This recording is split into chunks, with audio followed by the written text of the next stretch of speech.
¿Se me oye? Sí, ¿no? Bueno, buenas tardes a todos, muchas gracias por venir. Hoy tenemos la tercera y última conferencia dentro del ciclo de conferencias El cáncer al siglo XXI. ¿Vale? Como muchos de vosotros ya sabéis, un poquito el objetivo que tiene la Liga con estas conferencias es dar información de actualidad en relación a temas, ¿no? En torno a temas relacionados con la oncología, bien sea el diagnóstico, los tratamientos, investigación en cáncer o otros temas de interés que de alguna manera complementan los tratamientos y repercuten en el bienestar físico y emocional de la persona. ¿Vale? Entonces, hoy concretamente hoy hablaremos de los avances, ¿no?, que se han dado en los últimos años en torno a la cirugía plástica del cáncer de mama, ¿vale? Y para ello hemos invitado al equipo de cirugía plástica y reparadora del Hospital de Reus. Vale, bueno, todos sabemos, ¿no?, lo que representa, ¿no? La mama es un órgano cargado de simbolismo, ¿no? Y sabemos que un poquito la pérdida de la mama tiene una importante repercusión, ¿no?, en el bienestar emocional de la persona, ¿no? Supone un impacto psicológico importante y repercute un poquito en su autoestima y en su percepción de imagen corporal. De forma que un poco los avances en la reconstrucción, ¿no?, han favorecido, ¿no?, que este impacto sea menos, ¿no?, mejorando la calidad de vida de estas personas. Vale, entonces, bueno, como digo, tenemos como invitados al equipo de cirugía plástica y reparadora de Reus, que lo integran pues el doctor Carles, que lo componen el doctor Carlos Rodríguez, la doctora Sandra Jaimes y el doctor, perdona si no lo pronuncio bien, Conrad van Landau, ¿vale? Todos ellos con una extensa formación y trayectoria profesional tanto dentro como fuera de España. Hoy nos tenía que acompañar también el doctor Macià, que también es un cirujano plástico de gran reputación aquí en España, pero bueno, por circunstancias personales hoy no puede acompañarnos, ¿vale? Bueno, dicho esto, ¿no?, os paso la palabra.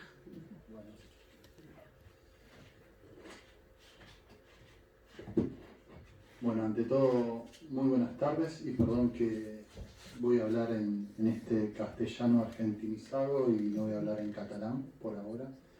El año que viene por ahí me atrevo a hablar unas palabras, unas parábolas. Desde ya muchísimas gracias por esta invitación. Para nosotros es un gran honor poder estar hoy. Primero porque es un desafío que establecimos desde hace prácticamente un año y medio o 2 años atrás y que poco a poco fuimos pensando en cada una de los objetivos y fuimos avanzando paso a paso para poder lograr de alguna manera poder ofrecer a la comunidad un servicio de cirugía plástica. Para poder un poco introducir y saber quiénes somos, de dónde venimos y un poco tener un contacto más directo con ustedes, voy a pasar a presentar a quien está aquí a mi izquierda, que es el profesor Conrad van Landau, que es de Bélgica, una ciudad que es Ghent. Conrad es un reconocido profesor a nivel mundial en lo que es precisamente cirugía plástica, es un educador, es un profesor de la Universidad de Ghent y tiene una larga trayectoria en lo que respecta a cirugía microquirúrgica, desarrollador de innovaciones en el campo de la cirugía plástica. Es un motivador constante, no solamente lo digo porque tengo el honor y el privilegio de trabajar a su lado, sino porque día a día tiene ideas nuevas y motiva a esto. El profesor Conrad van Landau es autor de más de 150 presentaciones, cosa que no muchas personas pueden lograr, creo que en toda una vida. Presentaciones de artículos dedicados a la cirugía plástica. Tiene un gran carisma y tiene una altísimo grado de responsabilidad para con los pacientes y con los alumnos y con todos los cirujanos plásticos, que de hecho vamos a hacer en la Escuela de Cirugía Plástica de la Universidad de Ghent. Él fue uno de los grandes educadores. No sé si Kun querés hablar o decir algo más respecto a esto. Okay. Podemos hablar largo y tendido con Kun porque aparte de esto tiene un amplio conocimiento de toda la vida en general. A mi derecha se encuentra la doctora Sandra Jaimes. Sandra es de Colombia, de Bucaramanga, sí, ¿verdad? Y desde hace un año prácticamente está junto a nosotros en este proyecto. Si bien es una cirujana plástica junior, decimos nosotros, porque tiene relativamente una corta experiencia y porque tiene poca trayectoria en la cirugía plástica, la verdad que por otro lado tengo que decir que tiene una gran aptitud hacia el trabajo y realmente da gusto a veces trabajar con personas responsables. Sandra continuamente también tiene este afán de compromiso que a veces es difícil encontrar en la especialidad nuestra.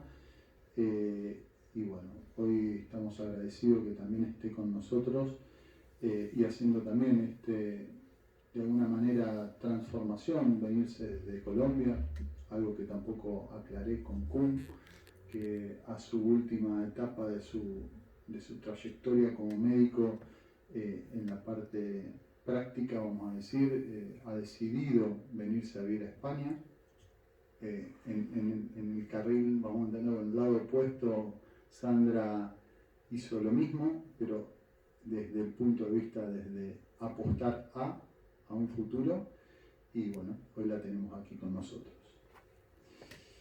Hoy falta el doctor Jaume Macía, que ustedes ya lo conocen y ha estado aquí en más de una oportunidad, profesor de la Universidad Abierta de Barcelona, jefe del Servicio de Cirugía Plástica del Hospital San Pau, coordinador también del Hospital del Mar, y fue quien de alguna manera nos propuso a este nuevo desarrollo, que es llevar a cabo un servicio de cirugía plástica en el Hospital San Joan de Reus, con la idea de generar un servicio de carácter territorial, y para nosotros fue un gran desafío.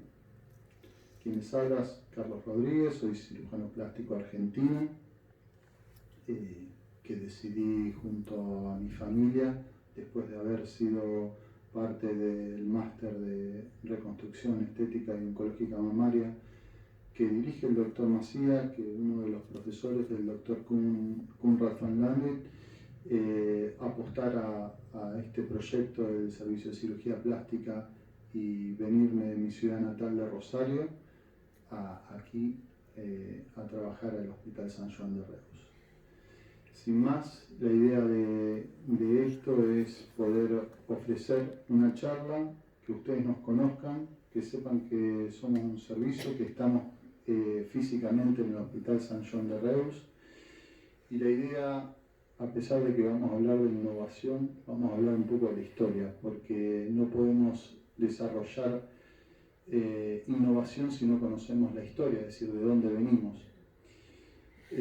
Entonces, la presentación esta tiene por finalidad, de alguna manera, entender un poco la historia, saber que cuenta la historia, a veces son los vencedores, pero los que más lo cuentan y desde otros puntos de vista, que es lo que vamos a hacer hoy, somos los que nos comprometemos con las causas. No tengo ningún conflicto, ni me han parado para venir aquí ni hablar, ni mucho menos, al contrario, dejamos nuestra familia, nuestro trabajo y somos conscientes de que lo que hacemos lo hacemos por amor a nuestro trabajo. Haciendo un análisis a través del tiempo de lo que es la reconstrucción mamaria, tenemos que pensar que primero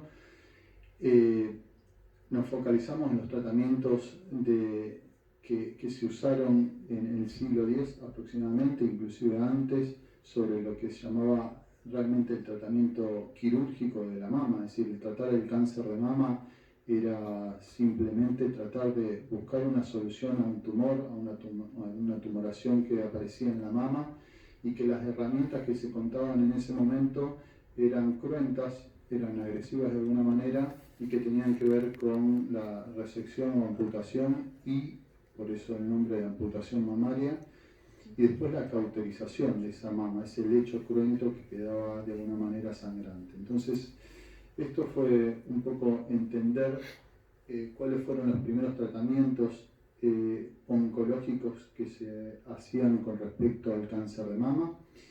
Y aquí está William Hasted, quien fue quien performó y en realidad realizó las primeras mastectomías con carácter, de alguna manera, como él denominaba, con la idea de un carácter curativo, y se empezaba a hablar de esta palabra, curación en el cáncer de mama.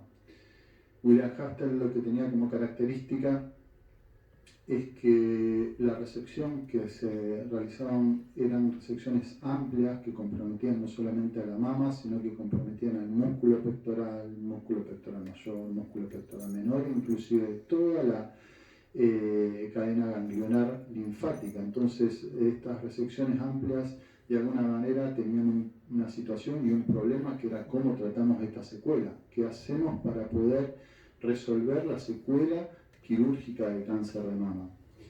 Y ahí es cuando empieza una era, una transformación un poco del planteo, y por qué no empezamos a utilizar la transferencia de tejidos, que ya se venía haciendo desde hace tiempo, como en el siglo V, y ustedes conocerán tal vez la historia en la India, uno de los castigos que se realizaban a quien delinquía era amputarle la nariz. Y las pacientes que tenían una amputación nasal, de alguna manera, tenían el estigma social de tener esta amputación nasal. Y bueno, para eso se habían diseñado colgajos, que era transferir un tejido de la región de la frente para cubrir y hacer una nueva nariz. A esto se lo conoció con el tiempo como colgajo indiano. Más tarde, otros y más contemporáneos, en 1545, hicieron transferencia de tejidos de un lado al otro, tratando de mantener de alguna manera la irrigación estos tejidos, y más tarde nace la idea, a partir de quien creemos y entendemos que hizo la primera reconstrucción mamaria, que es Arístides Bernil. Lo que de alguna manera intentó hacer Arístides Bernil es una reconstrucción mamaria con características de alguna manera, tapar ese defecto, como en esa época y en esa era que se denominaba la era hastediana, porque todas las cirugías eran muy agresivas en la mama. Lo que se intentaba realizar era compartir una mama, la mama sana, al lugar del defecto. Esto, que más tarde se lo denominó breast sharing, o compartir una mama, fue una de las primeras intervenciones quirúrgicas en reconstrucciones mamarias. Después de performar este tipo de reconstrucciones, podemos entender de que las reconstrucciones mamarias fueron cada vez teniendo un mejor resultado estético. En principio, y el afán de tratar de darle resolución al defecto oncológico, no podía verse sin más que eso, pero a partir de innovación y empezar a crear, empezaban a tener mejores resultados estéticos los pacientes. El tratamiento del cáncer de mama nunca lo podemos dejar solitario, por un lado, es decir, no es solamente lo quirúrgico, no es sacar la mama. Aparece esta persona, que es Wilhelm Röntgen, de ahí el nombre de la Röntgenterapia, quien recibió el premio Nobel por descubrir los rayos X, ni más ni menos. En la fotografía que ustedes ven a la derecha, lo que van a observar ni más ni menos que es la primera radiografía que hizo Röntgen, y a quien se la hizo a su esposa.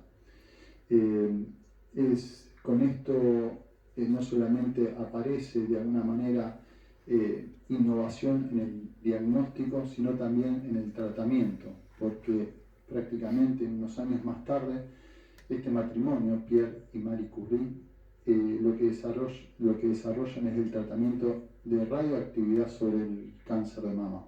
Terapias que todavía se siguen utilizando, obviamente más modernas y más actuales. Tengan en cuenta que Marie Curie a los 66 años prácticamente fallece justamente por una aplasia medular, consecuencia de la exposición de su radioterapia. Digo esto porque a veces es importante también saber todo el riesgo que toman estas personas que trataron de innovar, de desarrollar, pero también se cargaron de alguna manera problemas que terminaron con la vida de ellos.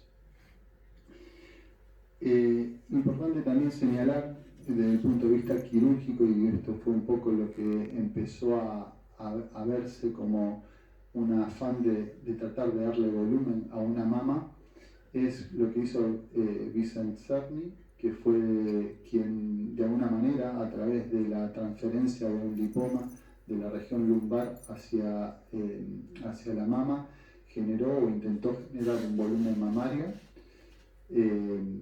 Aquí se encuentra en esos anfiteatros que se veían en ese momento. Unos años más tarde, quien desarrolla una técnica quirúrgica que actualmente se sigue utilizando de alguna manera con un mejor desarrollo de la técnica por la posibilidad de no ser tan cruentos, es Higinio Tanzini, quien en 1906 hace por primera vez una transferencia de la región dorsal, el latissimus dorsis o músculo dorsal ancho, lo transfiere de la parte anterior del tórax para poder cubrir el defecto de estas cirugías halsterianas, de estas cirugías de mastectomías radicales que se hacían en ese momento.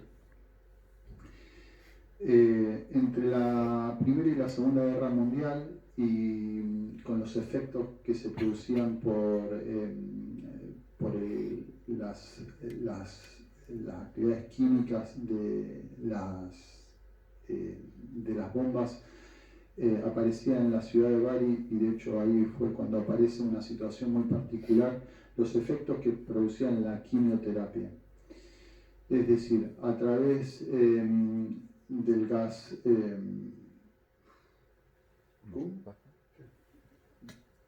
mostaza, muy bien, ahí estamos, sumamos todos. A través de este problema que se hacía por el gas mostaza, se empezó a descubrir que había un efecto, y ese efecto tanto Bullman y Schillman, quienes están aquí, valoran y empiezan a implementar en el tratamiento del cáncer. Esto no es un dato menor, porque toda la terapia que nosotros podemos hacer desde el punto de vista reconstructivo tiene por motivo de una secuela ante los procedimientos previos que se utilizan, tanto la resección oncológica, tanto la radioterapia o la quimioterapia.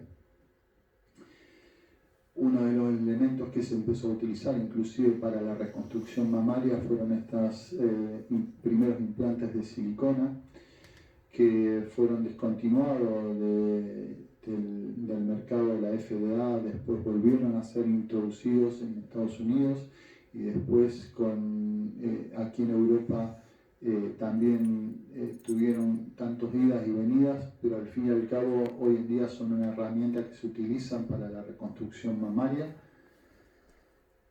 Otro dato de interés es lo que Umberto Veronesi de alguna manera puede demostrar, que no era necesaria tales cirugías de mastectomías radicales, y lo que logra de alguna manera es poder demostrar que cirugías conservadoras combinadas con estos tratamientos de radioterapia y quimioterapia podían tener el mismo resultado en la sobrevida de los pacientes. A lo que nosotros denominamos cirugía conservadora es la combinación de la tumorectomía, la lumpectomía, que es la resección del tumor conjunto a la identificación de alguna manera del ganglio de centinela, y poder resecar un ganglio de la axila, combinarlos con radioterapia y quimioterapia. A esto se lo llama cirugía actualmente cirugía conservadora, y Bernard Fischer fue uno de los precursores de esto, sin tener que olvidar la terapia que había ya propuesto Bateson ya cerca de 1900. ¿Por qué digo esto? Porque George Bateson lo que pudo demostrar es que en pacientes que tenían cáncer de mama puntualmente y se le podía hacer una oophorectomía, que significa sacar los ovarios, había una buena respuesta del cáncer. Ahí se descubre la importancia del tratamiento hormonal. El tratamiento hormonal, que hoy y actualmente sigue siendo parte del tratamiento del cáncer de mama, aparece a partir de este descubrimiento. Uno de los descubrimientos que también en realidad se desarrollan es la reconstrucción con tejidos autólogos. La transferencia de tejidos autólogos al principio era de manera pediculada, es decir, había un pedículo, había un eje, inclusive este pedículo vascular que podía darle soporte al tejido que era transferido a la mama, generaba una situación que era la mutilación del recto abdominal. El ejemplo es cuando uno transfiere parte del tejido graso para poder darle un volumen, para darle una identidad a la mama nueva. Uno de los problemas que teníamos era el defecto que se generaba en la pared abdominal. Esta secuela, muy difícil de controlar, generaban eventraciones, hernias y abultamientos en la pared que generaban un gran disconfort en los pacientes. Con el advenimiento de las nuevas tecnologías, las destrezas y nuevos instrumentales hicieron posible una transformación desde el punto de vista quirúrgico en la cirugía plástica. Gracias a Dios, hoy contamos con estas herramientas en el hospital y podemos empezar a ofrecer este tipo de tratamientos, pasando de lo que eran las primeras cirugías, como la de Gino Tansini, donde tenía por propósito transferir un tejido con todo un músculo, generando un defecto funcional en el músculo dorsal ancho, a poder transferir solamente la piel y la grasa, disecando muy imprecisamente y meticulosamente los vasos y arterias que irrigan ese tejido. Lo mismo sucede actualmente con la realización de esta técnica quirúrgica que se llama DIEP, y que tiene por propósito justamente no fastidiar, no molestar al músculo recto abdominal, conservarlo y ser mucho más menos dañino desde el punto de vista funcional, generando el mismo resultado desde el punto de vista estético. Otro advenimiento que se pudo demostrar es que las mastectomías suelen ser más conservadoras, suelen ser menos dañinas, no es necesario hacer mastectomías tan amplias, y en los mismos tratamientos y gracias a los adelantos tanto en la radioterapia como en la quimioterapia como en la hormonoterapia y nuevos tratamientos que van dirigidos, hoy en día se pueden realizar mastectomías mucho más conservadoras, inclusive conservando el complejo areola-pezón, que sirve obviamente para dar mayor identidad a la mama. Un hecho fundamental fue lo que ocurrió con el efecto de Angelina Jolie, y este es otro fenómeno que ocurrió en los últimos años, sobre todo por el crecimiento del punto de vista genético. Hoy poder pensar en prevenir el tratamiento del cáncer de mama, no solamente tratarlo tardíamente, sino prevenirlo, es uno de los grandes logros que se ha conseguido. Tratar de reducir el riesgo del cáncer. Aquí voy a poner un punto y énfasis tanto al doctor Koen van Lambert como al doctor Jaume Macia y entre otros, es el gran interés que hay a nivel mundial en este tratamiento de una de las secuelas que pocos hablan, que es el linfedema.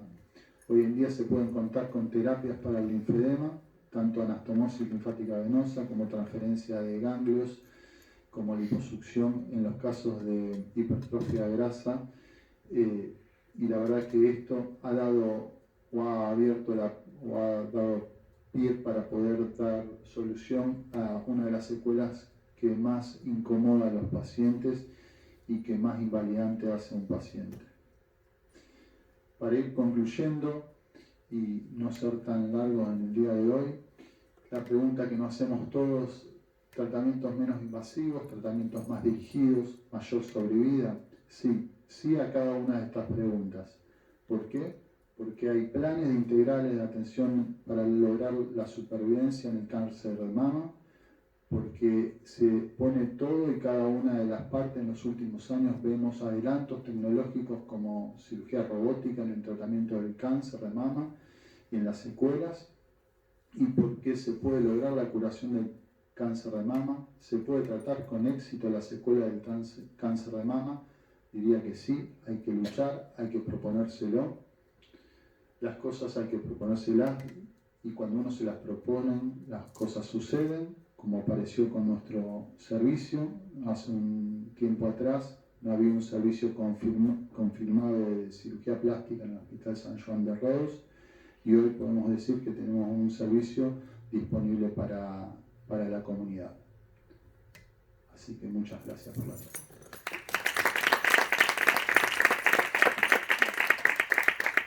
Tratamos de alguna manera focalizar algunos de los aspectos más interesantes. Hicimos una charla breve. Honestamente también tengo que contar que esta charla estaba prevista para que la del doctor Macía, y bueno, por estas cuestiones de seguir luchando contra el cáncer, el doctor Macía hoy no se encuentra aquí, justamente porque está con otra charla que no la pudo posponer. Y bueno, tratamos de hacer un esfuerzo para poder volcar a ustedes de alguna manera algunas de las cosas que van ocurriendo en los avances del cáncer de mama, y escucharlos porque para nosotros es importante escuchar cuáles son las dudas, las preguntas, las inquietudes que tienen y cómo poder de alguna manera resolverlas. Y bueno, ahora le toca a ustedes. ¿Alguien quiere hacer alguna pregunta? Bueno, yo soy candidata a la operación, estuvimos hablando. He visto resultados que me han gustado mucho, porque he conocido una chica que habéis operado y me ha gustado mucho cómo ha quedado, sobre todo lo natural, porque una cosa que me daba mucho miedo era lo estético al pasar los años, ¿no? Los 70 años y unas tetas así, pues no era lo que yo quiero. He estado un poquito averiguando y sí que la cirugía es muy conservadora y me gusta mucho, porque el resultado creo que es mejor para nosotras que estamos pasando por este proceso, que no te lo esperas. No fui una persona que dije, mira, me voy a cambiar los pechos, o sea, no estoy pensando en eso, quiero quedarme como estaba, y creo que para quedarme como estaba tengo que pasar por aquí. Lo que me da más miedo es el después, o sea, el tiempo después. ¿Cuánto tiempo? ¿Cuánto tiempo que tengo que estar para recuperarme? Bueno, yo que soy también muy movida y muy deportiva y quiero empezar como mi vida, que todo vaya como antes, súper rápido. Pero bueno, más o menos, ¿qué tiempo de la operación a que podamos llevar todo un poco normal? ¿Qué tiempo suele pasar? Para correr una media maratón. Perdón por mi castellano, pero no, tranquilo. creo que depende un poco del tipo de operación. Vale. Cuando hablamos de una cirugía como el DIEP, si todo va bien, creo que tienes que pensar a 6 a 8 semanas antes que puedes hacer todo que hice antes. Vale. Bueno, yo es una mastectomía doble. Habíamos hablado que haríamos con la grasa de la barriga, haríamos la reconstrucción. Y bueno, pues nada, estoy allí con ganas de que sea diciembre ya para operarme. Gracias. Sí, un poco ahí lo veíamos en una de las presentaciones. Una de las situaciones de poder desarrollar esta técnica es poder evitar las complicaciones que se generan en la pared abdominal si uno quisiera transferir ese mismo tejido. Anteriormente lo que se hacía era transferir ese mismo tejido con la musculatura del recto abdominal. lo cual le genera una gran secuela en la pared abdominal. El músculo abdominal es uno de los principales músculos que utilizamos a diario y la verdad que esa dificultad o secuela funcional es importante. Con esta técnica quirúrgica lo que estamos haciendo de alguna manera es evitar esa secuela funcional utilizando el mismo volumen de tejido y generando de alguna manera un resultado que va a ser mucho más natural que poner implantes y si obviamente todo sigue su curso y va bien, es para toda la vida. Entonces es un poco el objetivo de este tipo de reconstrucciones, que sean más funcionales, por ende, si generamos menos secuelas funcionales, va a ser más funcional para tu vida cotidiana, va a tener mejor resultado estético y más naturalidad, que es lo que generalmente se busca. Sí. Yo tengo varias preguntas también. Yo también estoy en espera por escuchar a Juan. Yo también quería saber qué riesgo de necrosis, ¿no? hay o puede haber, o cuándo habitual es que pueda necrosarse, ya sea la cicatriz del abdomen como la cicatriz de aquí, porque yo sí necrosé en la mastectomía radical que me hicieron, intentaron conservar piel para después, pero se me necrosó. Entonces a mí lo que me da miedo es que realmente vuelva a repetirse el proceso de necrosis. ¿Y qué pasa si se da esa necrosis? Es decir, ¿cómo se soluciona? Porque claro, la otra vez, pues bueno, se retira el expansor, se limpió, ¿no? Y se quitó la piel necrosada, pero si ahora se necrosa tu propia piel y tu propio tejido, ¿cuál es la solución a eso? Normalmente cuando hacemos una reconstrucción mamaria, intentamos de hacer el técnico que es lo más, el técnico mejor por la paciente, depende un poco de la paciente, de su estado corporal, de qué piensa de las complicaciones de las técnicas de las cicatrices. Cuando hay una necrosis con un técnico microquirúrgico es 0 o 100%. No es como en la mastectomía. El problema con la mastectomía es que el tejido no es vascularizado completamente igual. Y se puede, cuando hay mucha tracción o cuando hay una infección, que una parte del tejido del piel se muere.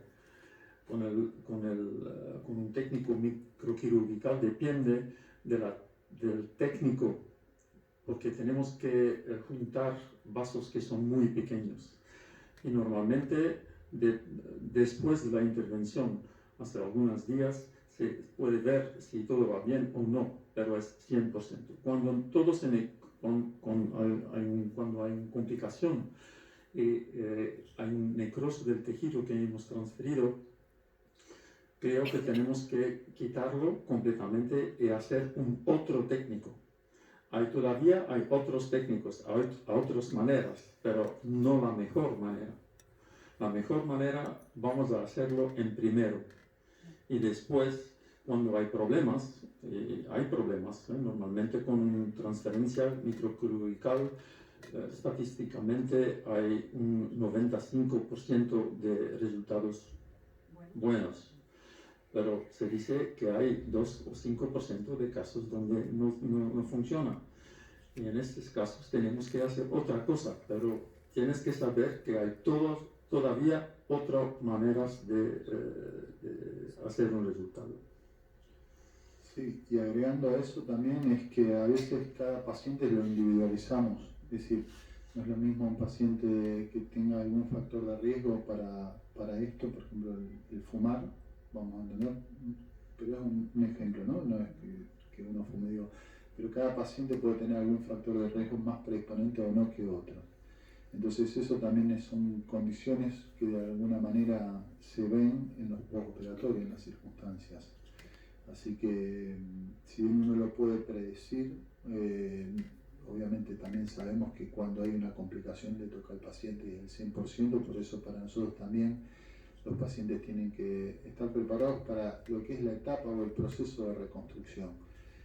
ojalá podamos decir tan rigurosamente, no, todo paciente que se opera tiene éxito, porque no lo sabemos, pero sí que hoy en día los procedimientos de estos y factores que también ayudan a esto, como la tecnología, hacen de que los riesgos sean cada vez menores. Y lo importante es que hay solución, ¿no? O sea, quiero Sí. decir que no es que haya que retirarlo y te quedas sin nada. No. Esa es un poco la característica. Es decir, la situación es que, como quien dice, cuanto más herramientas tenés en tu caja de herramientas, más posibilidad de resolver cosas. Creo que hoy en día en el hospital tenemos esa situación, tenemos una capacidad de poder resolver hasta la complicación, o sea, si aparece. Entonces, a eso es por ahí lo que de alguna manera valoramos mucho a nuestros pacientes, que son realmente pacientes muy tenaces porque pasan por un proceso de tratamiento previo a la reconstrucción mamaria que es arduo, que es difícil, que es duro, que creo que lo preparan para. No es fácil hacer una quimioterapia, no es fácil que se te caiga el pelo, no es fácil hacer radioterapia, sentí un montón de situaciones acompañantes que son difíciles y nosotros tenemos bien claro eso. Pero eso también de alguna manera genera una coraza a estos pacientes y lo valoramos y nosotros tratamos de estar o apoyarlos para seguir adelante, porque sabemos todos que la única situación es seguir para adelante. ¿Y tiene riesgo vital esta operación? ¿Vital? No. Vital no. Es muy difícil decir que no, Bueno, pero no. A ver. Algo de tu pregunta que digamos lo podemos enfocar con la charla que vimos, como para ver la importancia de que tengan esta herramienta de la transferencia microquirúrgica, es que la transferencia microquirúrgica es como el gold estándar, lo mejor, porque lo que decía el doctor Kuhn, perfunde el tejido. Pero digamos que siempre vamos a tener como las posibilidades de que si esto no funciona, utilizar tejidos como se hacía anteriormente, que no es lo ideal y que por eso esto pues permite, por ejemplo, no usar la espalda en algunas ocasiones, que tiene pues otros riesgos, que si se toca el músculo puede haber un compromiso funcional. Entonces, pero siempre vamos a tener como otra posibilidad, o las prótesis, si hay alguna necrosis del tejido, o sea, hay segundas herramientas. Yo tengo una pregunta. Hace un momentito mencionabas las técnicas que se utilizan, ¿no?, para revertir el linfedema o para tratar el linfedema. ¿Aquí en Reus estas técnicas hoy por hoy las tenemos? Estamos esperando un poco, es un proceso. En el proyecto está establecido, pero va a llevar un poco más de tiempo porque necesitamos más equipamiento y bueno, es un proceso que va a llevar. Hay una diferencia entre tratar el linfedema y Prevenirlo. prevenirlo. Prevenirlo creo que es un poco más fácil. Tratar es más difícil. Para tratar necesitas todo un equipo. Inclusive cuando el doctor habla de esto, habla de que prevención quirúrgica, uno de los aportes que también hizo el doctor Macía en esto es tratar de alentar a la prevención del linfedema quirúrgicamente, adelantarnos si sabemos que un paciente, por ejemplo, va a tener una linfadenectomía, y si ese paciente a su vez de la linfadenectomía está irradiado, y si aparte de estar irradiado usa taxanos, que es uno de los quimioterápicos que produce mayor riesgo de linfedema, el riesgo de linfedema asciende a un 40%. Entonces a ese paciente nosotros sí le podemos ofrecer un tratamiento de alguna manera preventivo quirúrgico con una derivación linfática venosa, por ejemplo. A eso un poco es lo que se refiere. Eso es un poco lo que vamos a intentar hacer en el próximo paso nosotros. Yo quería decir una cosa, que bueno, si para que estéis tranquilas, o bueno, quiero decir, soy paciente del doctor Maciá.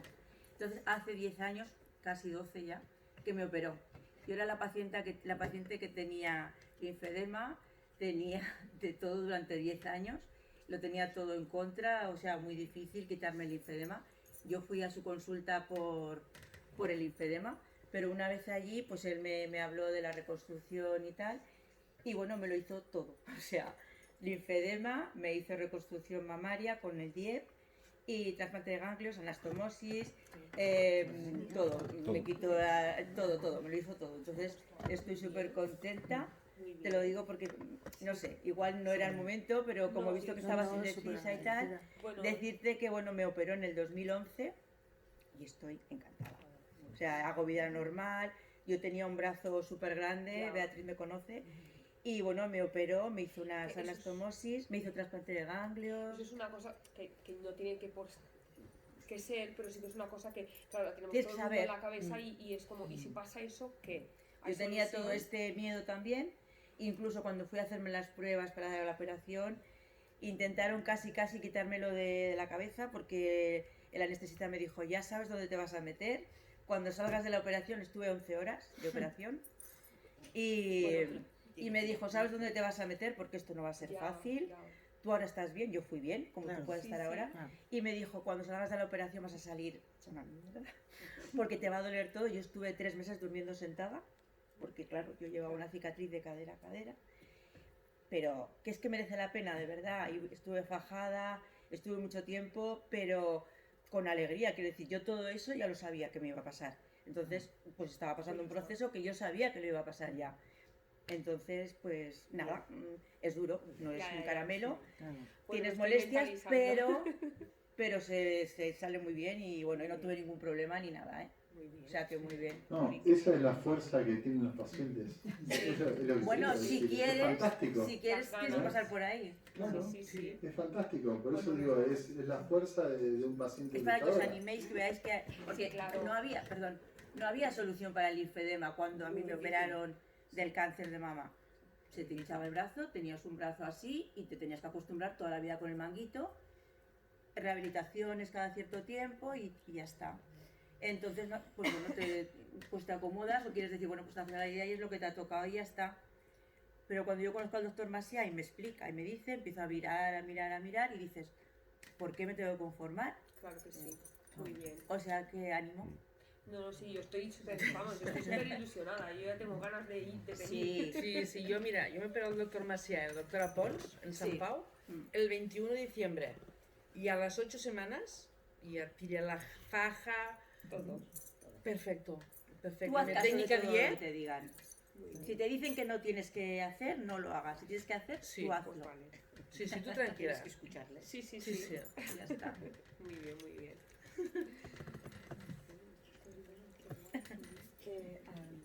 Se soluciona también el otro pecho, es decir, se corrigen asimetrías con esta... Sí. ¿O hay posibilidad Sí, no, cuando te has...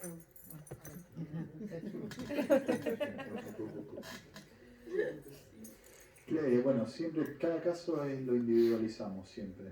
¿En qué sentido? Es decir, vemos no solamente, sabemos que la mama son órganos bilaterales, son simétricos en algún motivo, sabemos que también que hay cierta simetría naturales, pero de alguna manera también entendemos de que si una paciente va a ser reconstruida de una mama y queda una cierta asimetría con respecto a la contralateral, se trata, claro. Tratamos de que cuando hacemos la reconstrucción mamaria también preverlo eso. Eso es también un avantaje del otólogo, porque tratar una simetría con una reconstrucción con prótesis es muy difícil. Pero con una reconstrucción otólogo se puede hacer todos tipos de tratamientos, liposucción, lipofilling, reducción, corrección de ptosis, hay todas maneras. Pero con una reconstrucción con prótesis es más difícil.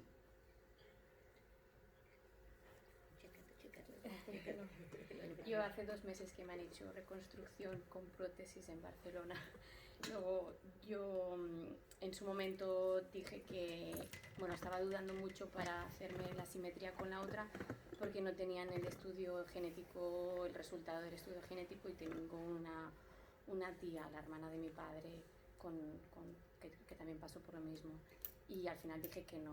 Luego yo no me propusieron, o sea, directamente ya me propusieron en Barcelona hacer reconstrucción con prótesis, y ha sido después, a raíz de conocer gente, que he visto estas nuevas técnicas, bueno, nuevas para mí. Pero conocía.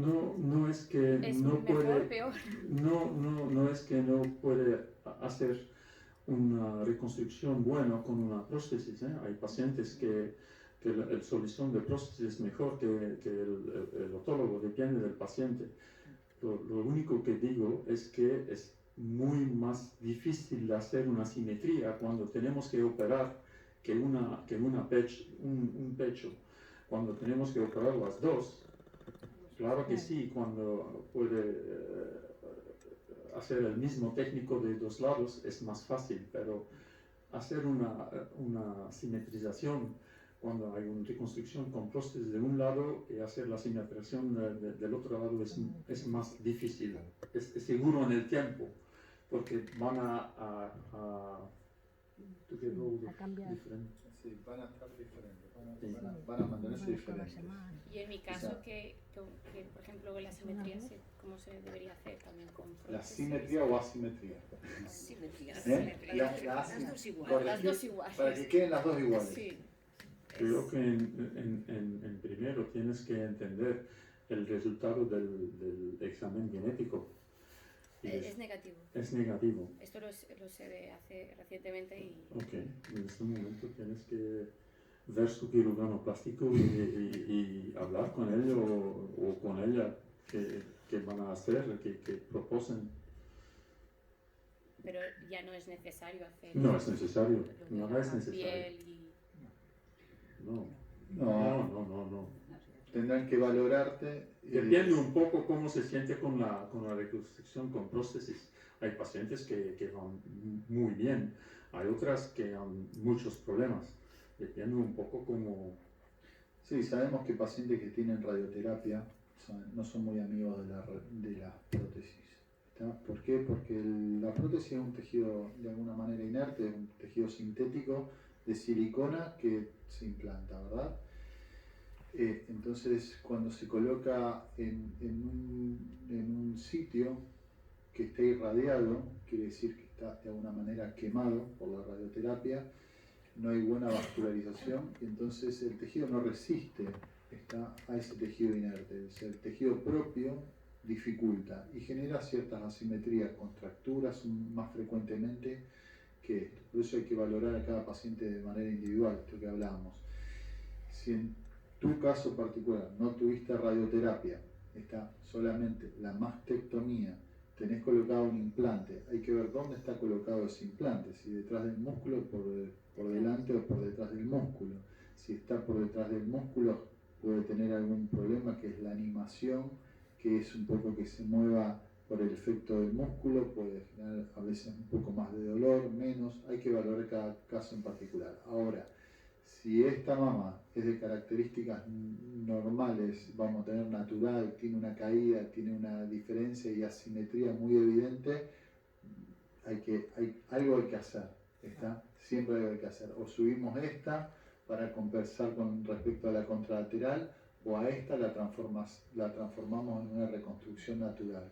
O sea, de alguna manera A o B habría que hacer para lograr esta definición, que es un poco lo que hablábamos antes, es decir, que las dos mamas queden simétricas de la mejor manera posible. O sea, la que está reconstruida con una prótesis de silicona se podría reconvertir con tejido natural, o sea, propio. O sea, se podría hacer Depende un poco del paciente. Hay pacientes que no tienen bastante tejido propio. Vale. En ese caso es muy difícil, pero normalmente sí. Normalmente hay maneras de hacerlo, pero tienes que discutir con el paciente, porque hay avantajes y desventajes de cada técnico. Entonces la otra, que está bien, ya no se tendría que tocar, porque Sí, no, entiendo que no. La otra la dejamos bien y volvemos a reconstruir con el tejido propio la que está con la prótesis. Y quedaría más o menos. Claro, puede ser natural. una de las alternativas. Vale.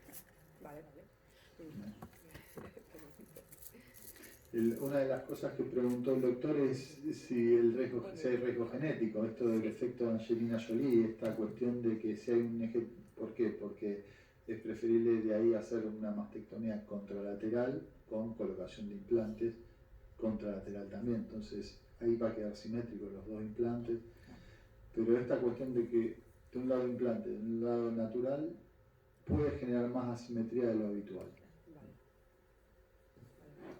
Aquí en la provincia de Tarragona hay hospitales que hacen la reconstrucción en la misma operación que te sacan el pecho.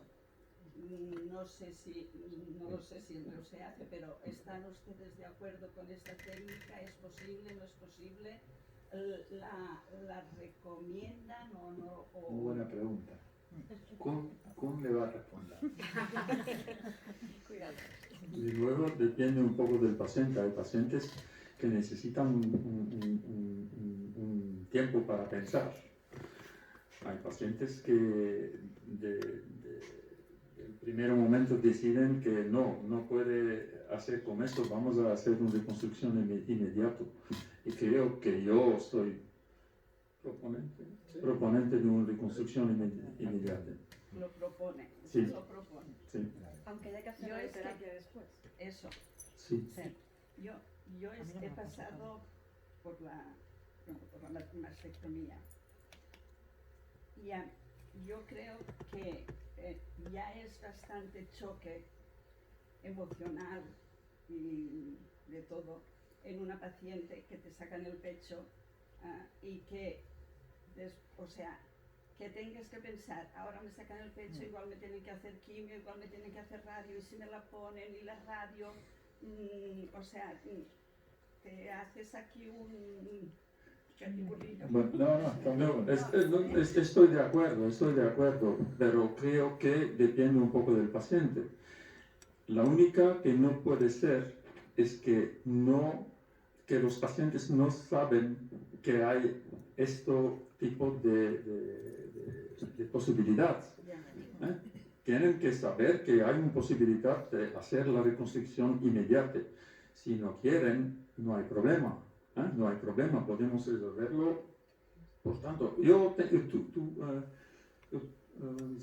a patient.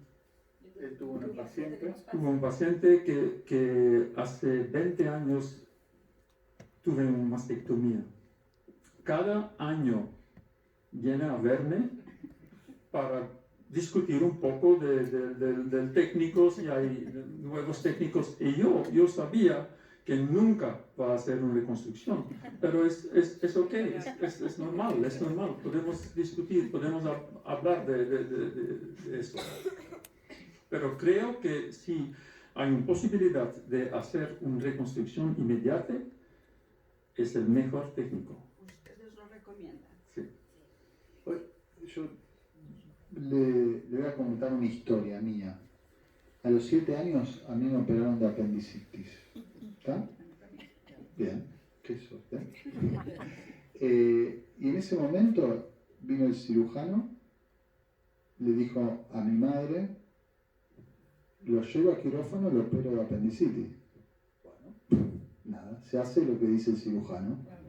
Gracias a Dios hoy hay una evolución, se lo escucha mucho al paciente, hay una situación donde de alguna manera yo consideramos, creo que todos los que estamos en este tema, que es de alguna manera discutir en el buen sentido de la palabra con los pacientes, escuchar al paciente, y no vamos a llevar a quirófano a un paciente para hacer una reconstrucción si no tiene el deseo de, y si no está preparada, al menos en ese momento, para hacer eso.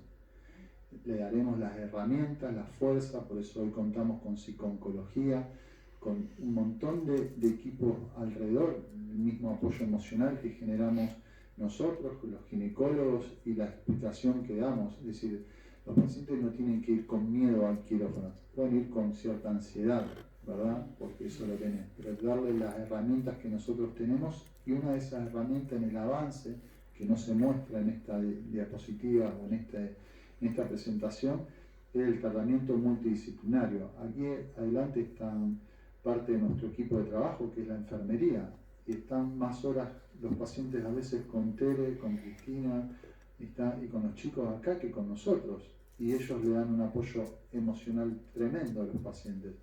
Entonces eso es darle de alguna manera también herramientas para que vayan haciendo este proceso para poder seguir.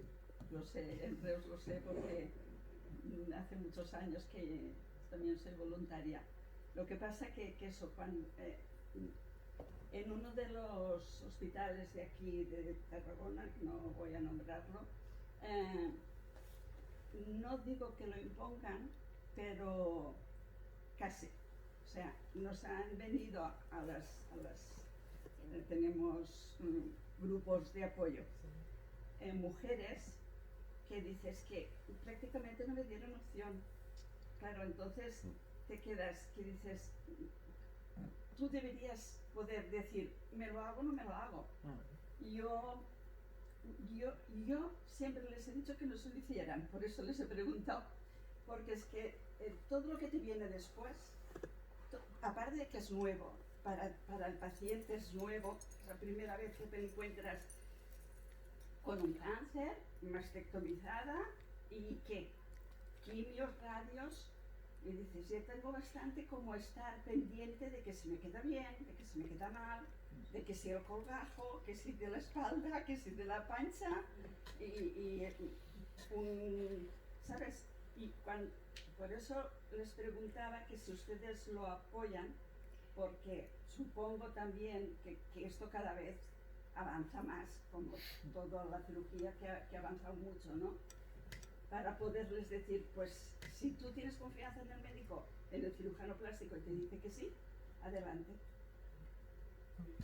Sí, eso es importante, ¿no? O sea, digamos, la reconstrucción mamaria es lo que se aboga por hacer, porque, bueno, se ha visto que hay menos impacto emocional y esto, pero como decía el doctor, o sea, no es que nosotros podamos decir, no, es que sí, es que inmediata es completamente mejor. Para algunos aspectos, por ejemplo, el hecho de que después reciba radioterapia para los vasos sanguíneos y esto, para nosotros es mejor, pero la parte emocional de la paciente, así como también, o sea, nosotros donde hay esta herramienta de la microcirugía, se les ofrece entrada, pero no quiere decir que si la paciente por algún motivo no desea una cicatriz abdominal o no quiere estar en reposo, que requiere pues tener una abdominoplastía, no pueda decir prefiero que me reconstruyan con una prótesis, sabiendo que si va a recibir por ejemplo radioterapia no es la opción ideal, que puede tener complicaciones por la prótesis como contracturas, dolor y todo esto, pero que finalmente, o sea, ella tiene la decisión, o sea, es como, no es que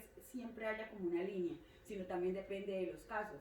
Si es, por ejemplo, una mujer, por ejemplo, muy delgadita, que no tenemos tejido, pues puede que inclusive yendo a radioterapia tengamos que escoger unas prótesis, así no sea como lo que ideal, porque puede traer complicaciones a largo plazo.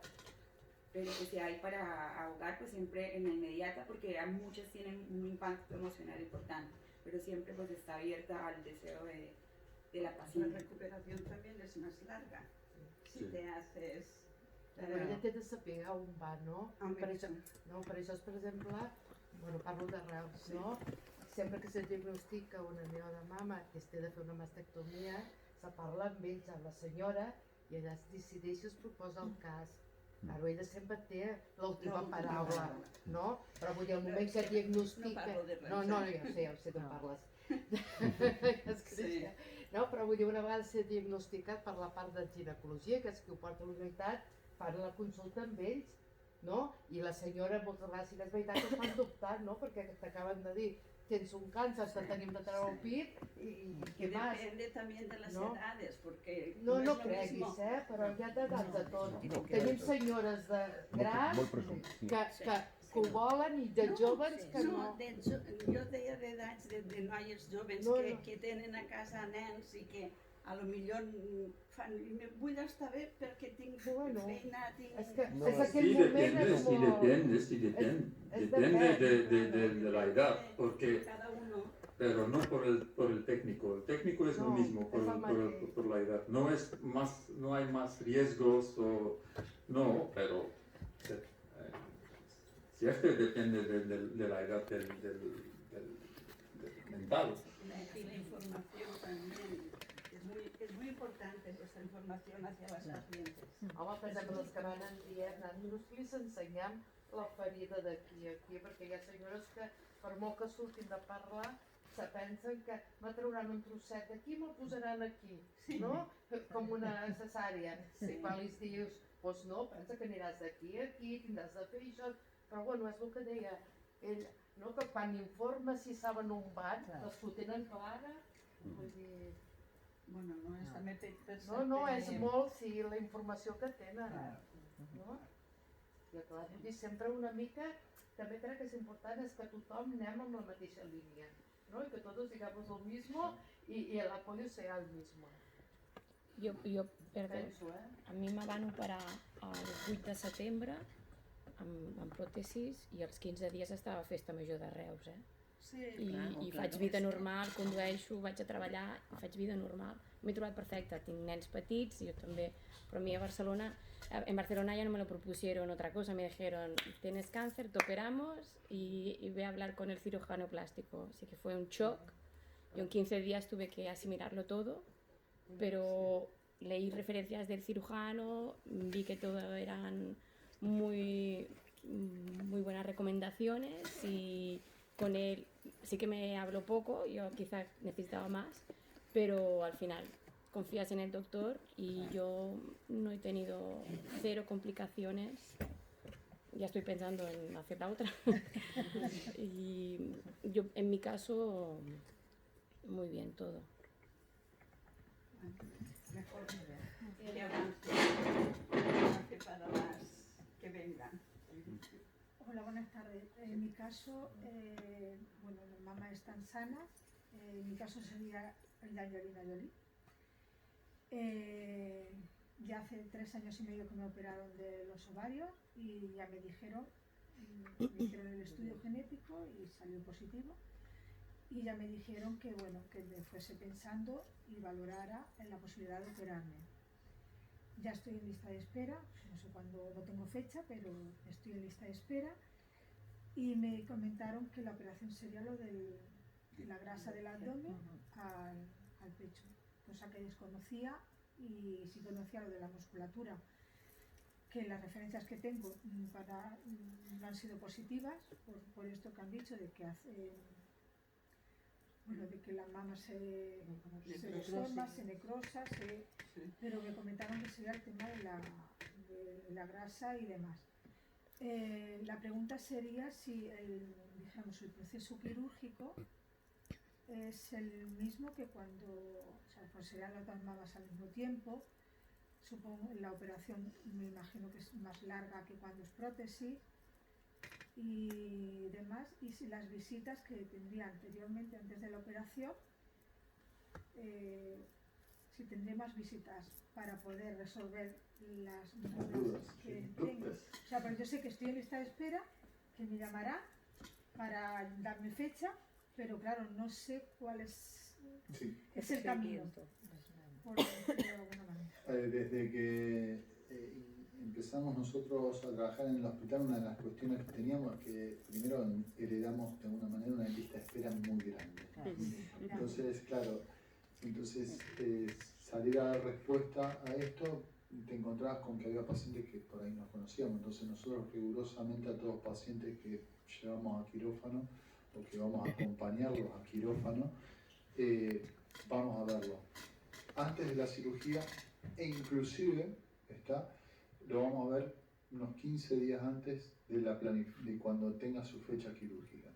¿Estamos? Entonces, la respuesta es sí, te volveríamos a ver unos días antes de la cirugía para sacarte todas las dudas, al menos o tratar de evacuar todas las dudas que tengas, el procedimiento. Y entiendo que la preparación, ¿no? La preparación que yo tengo que llevar o qué, porque me hablaron de algún tipo de sujetador, alguna serie de cosas. Todo esto, ¿no? acá. Unos días antes de la Sí, operación. ya te llaman. Vale, pues gracias. Y vosotros por la nuestra, porque estamos en puerta. Pero pues claro, sí que es verdad que el día de la consulta pues estás con el tema técnico y cómo va a ser la operación y demás, y te quedas así como... ¿Y luego qué, no? ¿Y qué me pasará antes, o qué tengo que hacer antes de la operación? Y todo esto, pues bueno, ya nos vemos, ¿no? Lo importante es que cuando vienes a la consultación tienes que preguntar todo. Todo. Sí, yo llevaba muchas cosas apuntadas, pero no sé, no se va a acordar de mí, del tiempo que hace, pero yo me puse a llorar, me puse muy nerviosa. Llevaba muchas cosas apuntadas. Había una cantidad de gente en la sala que era increíble. Entonces... No es un problema. La paciente que entra en la consultación es la paciente y los otros tienen que esperar. Pero bueno, que fue un tiempo así que... Y precisamente por eso pues hemos hecho esta valoración preoperatoria, porque cuando asisten a la consulta están con el impacto del diagnóstico, el tratamiento, entonces siempre las preguntas surgen después cuando se van a reconstruir. Entonces por eso siempre tenemos una consulta preoperatoria en la que les despejamos todas estas dudas, porque es usual, claro. Claro, i també pues, ja saber com és el post, dijéramos. Pensa que teniu un telèfon, doneu un telèfon que és el de la consulta nuestra, Sí. que la damos en la visita que han comentado antes de la intervención. Es decir, Lo tengo, pero como no tengo fecha, bueno, me sabía pues, mal, vale, no. como sé la carga que hay, pues también me sabía mal de Bueno, pues ocupar cuando estás- consultas sí. y ocupar cuando aún no tengo fecha. Es como un poco de prevención de decir, vale, sé que tengo este teléfono, pero ya lo usaré cuando, pues me lo vea, usas. cuando me vea necesario, ¿no? Mañana a las 9 ya. No, vale. WhatsApp, ¿Cuántas horas de operación más o menos? Ahí está, ahí va. Uni o bilateral. Bilateral, 2. Las dos, ¿Y qué tipo de cirugía? la preventiva. Para una cirugía con un implante de mama, por ejemplo, No, estamos hablando de la mía. de la autolog. Sí, Bilateral, Sí. 6 horas. Ah, bueno. ¿Y después tengo que estar en cuidados intensivos o No.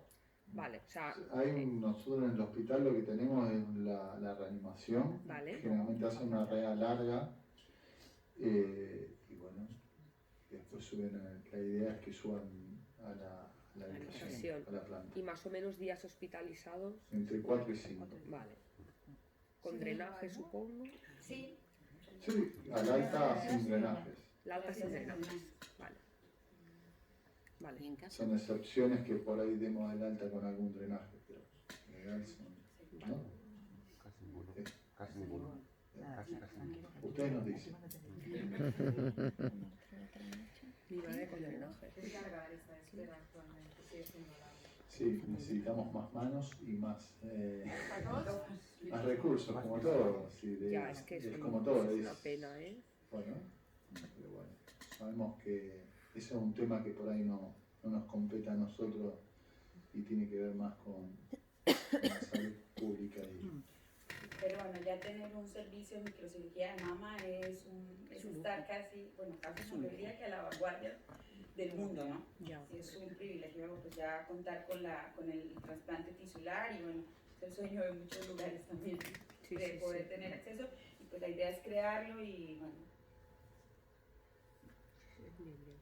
poder suplir la demanda que es bastante.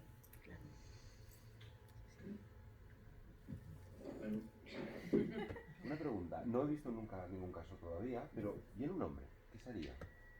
Porque a los hombres también les pasa y son muchos menos. Sí, hay un riesgo de cáncer de mama en el hombre, es conocido tal, genéticamente también puede tenerlo y el tratamiento sería similar, es decir, el tratamiento no en el tema reconstructivo porque se sacaría. Tuvimos, un poquito más grande también, que tuvimos un cáncer de mama y en realidad en el caso del hombre lo que diferencia es que si el defecto que nos queda es grande, lo que tratamos de hacer es una reconstrucción más torácica que mamaria, porque el hombre no tiene glándula. Sí, Más de volumen. Exacto. Claro, sí. Esa es la razón. Bueno, Sí. un tanto. Normalmente en el hombre el cáncer de mama es más agresivo y si tenemos que quitar más piel, es una reconstrucción torácica más que una reconstrucción mamaria.